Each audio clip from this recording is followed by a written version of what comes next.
औज़ुबिल्लाहिमिनश्शैतानिर्रजीम बिस्मिल्लाहिर्रहमानिर्रहीम। स्टूडेंट्स, आज हम काम करेंगे फिज़िक्स में चैप्टर नंबर 4 और उसके हम न्यूमेरिकल कर रहे थे। तो आज हम न्यूमेरिकल नंबर 4 करेंगे। तो सबसे पहले आप लोगों को जूम करके बताते हैं, ठीक है? आप लोग अभी देख सकते हैं। सबसे पहले के 2 kids are weighing 300 Newton and 350 Newton are sitting at the end of 6 meter long seesaw. The seesaw is pivot at its center. Where would a third kid sit so that the seesaw is in equilibrium in the horizontal position? The weight of third kid is 250 Newton. Ignore the weight of seesaw.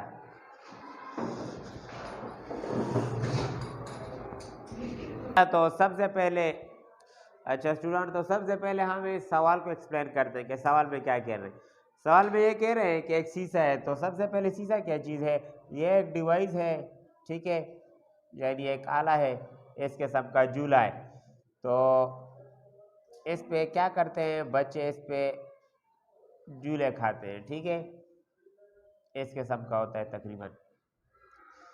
इधर भी बच्चे बैठ जाते हैं और इधर भी, ये ऊपर नीचे होता रहता है, ठीक है। बच्चे एंजॉय करते हैं। तो इसे क्या कहते हैं? इस किस्म के आले को शीशा कहते हैं। तो सवाल में कह रहे हैं कि इस साइड पे जो है, लेफ्ट साइड पे हमारे पास ऐसा काम है कि इधर एक बच्चा बैठा हुआ है और एक इधर, और इसका वजन है 300 न्यूटन और इसका कितना है? 350 न्यूटन वेट है। अब शीशा पे दो बच्चे जो बैठे हुए हैं, इनका वेट है, एक का 300 है और दूसरे का 350 है। तो वही बात है, जिसका वेट ज़्यादा होगा तो वो वाला साइड नीचे जाएगा और जिसका हल्का होगा, कम होगा वेट, वो ऊपर की तरफ जाएगा। तो इसलिए इसमें टर्निंग इफेक्ट पैदा होगा, ठीक है, यानी ऐसे और ऐसे। अब इन्होंने एक तीसरा बच्चा भी दिया हुआ है कि आप लोगों ने उसे भी खिलाना है, ठीक है। तीसरा बच्चा भी, उसे भी खिलाना है, उसे भी बैठाना है। लेकिन बैठाने के लिए शर्त ये है कि इसे बैलेंस में रखना है। इसका ये शीशा का बैलेंस क्या होना चाहिए? बैलेंस होना चाहिए शीशा। तो अब सवाल ये कर रहे हैं कि ये जो तीसरा बच्चा है, लाज़मी बात है, इधर तो ऑलरेडी वजन ज़्यादा है, 350 है, और इधर 300 है। तो उधर तो हम बैठा नहीं सकते, इधर बैठाएंगे। ये बच्चा थोड़ा हल्का है, इसका वेट कम है।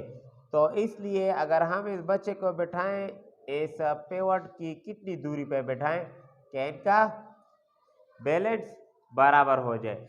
इधर तो बैठा नहीं सकते, फिर तो नीचे हो जाएगा। अगर उधर बैठाएंगे तो और भी नीचे हो जाएगा। ऐसी जगह पे बैठाएंगे कि ये शीशा बैलेंस में हो जाए। तो कहाँ पे बैठाएं, कितना डिस्टेंस की दूरी पे बैठाएं, वो हमने फाइंड करना है। ये हमारा टारगेट है। तो सबसे पहले मैंने लिखा है कि given data weight of first kid, मेरे पास ये फर्स्ट है, इसके पास कितना वजन है यानी weight 300 newton. Weight of second kid, इसको मैंने डिनोट किया W2 से 350, और वेट ऑफ थर्ड किड, उसका कितना है वेट 250। लेंथ ऑफ शीशा, यानी शीशा जो डिवाइस है इसकी लंबाई कितनी है? वो 6 मीटर है। और फिर हमने लिखा है let kid of weight W1 is sitting on left side. तो देखें, जो पहला जो बच्चा है उसे हमने लेफ्ट साइड पे बैठाया है। किस पे? शीशा के लेफ्ट साइड पे। ये राइट है और ये लेफ्ट है। तो लेफ्ट साइड पे बैठाया है of paired point, and the kid of weight W2 is sitting on the right side of paired point. और दूसरे बच्चे को हमने राइट साइड पे बैठाया है। उसके बाद लिखा है कि now as W1 less than W2, यानी W1 का जो वजन है वो कम होगा W2 से, ठीक है। फिर so for balance condition the third kid must be sitting on left side of pivot point. Let x be the distance of third kid from pivot point. तो कंडीशन यही कहती है कि आप लोग तीसरा जो बच्चा है हम इस साइड पे बैठाएंगे और उसको हमने x से डिनोट किया है। तो हमने लिखा है कि लेट टा1 टा2 टा3 be torque produce due to W1 W2 और W3। इसका मतलब ये है अगर इधर वजन होगा तो ये चीज़ ऊपर जाएगी और ये नीचे आएगी, टर्निंग इफेक्ट आएगा। तो इसलिए हमने लिखा है कि नाउ द सीसा will be in balance condition if. अच्छा, तो अब देखें, तो बैलेंस सीसा को बैलेंस रखने के लिए हमारे पास टार्क क्या होगा, वो सेम होना चाहिए, यानी एक तरफ भी टार्क एक जैसा और दूसरी तरफ भी। तो हमारे पास डिफिनीशन है कि torque 2 equal to torque 1 plus torque 3। तो हमारे पास टार्क की डिफिनीशन है कि R2 multiply W2 R1 multiply W1 plus R3 multiply और W3। तो सबसे पहले हमने ऐसा किया कि R3 को हमने x के बराबर लिया है, तो R3 की जगह मैंने x पुट कर दिया, बाकी सारा सब कुछ जो है वो नीचे आ गया है। उसके बाद फिर मैंने क्या किया है, वैल्यूज पुट की है। अच्छा, ये जो x है और ये W3 ये अपनी जगह पे है और ये इक्वल से उस साइड पे जाएगा। जब ये उस साइड पे जाएगा तो ये प्लस है तो माइनस हो जाएगा, क्या माइनस R1 और W1 लिख लिया मैंने।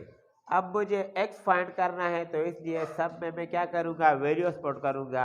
इधर W3 की वैल्यू हमारे पास 250 है यानी 250, और W2 की वैल्यू इधर फिर R2 की 3 है और W2 की मेरे पास 350 है, फिर माइनस R1 की 3 है, फिर W1 की मेरे पास 300 है। इन दोनों को मल्टीप्लाई करके इसको मल्टीप्लाई करके इधर मेरे पास आएगा 1050, इधर आएगा मेरे पास 900। इस तरह मेरे पास इधर क्या है 250, दोनों साइड पे डिवाइड करके ये नीचे आ जाएगा। तो x इज इक्वल टू 1050 से 900 माइनस करें तो 150 आता है, इस तरह डिवाइड बाई 250।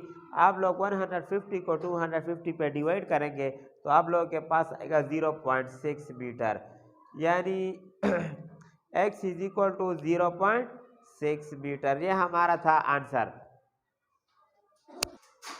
अच्छा, तो लास्ट में देखिए हमारे पास आंसर आया है कि x is equal to 0.6 metre, यानी पिवट के इस सेंटर से हम कितनी दूरी पे बैठाएंगे, 0.6 मीटर की दूरी पे इस थर्ड बच्चे को बैठाएंगे तो हमारे पास ये चीज़ क्या होगा, ये बैलेंस फॉर्म में होगा। तो स्टूडेंट, ये था हमारा आज का न्यूमेरिकल, और इसके साथ मैं आप लोगों से इजाज़त चाहूँगा। अल्लाह हाफिज़।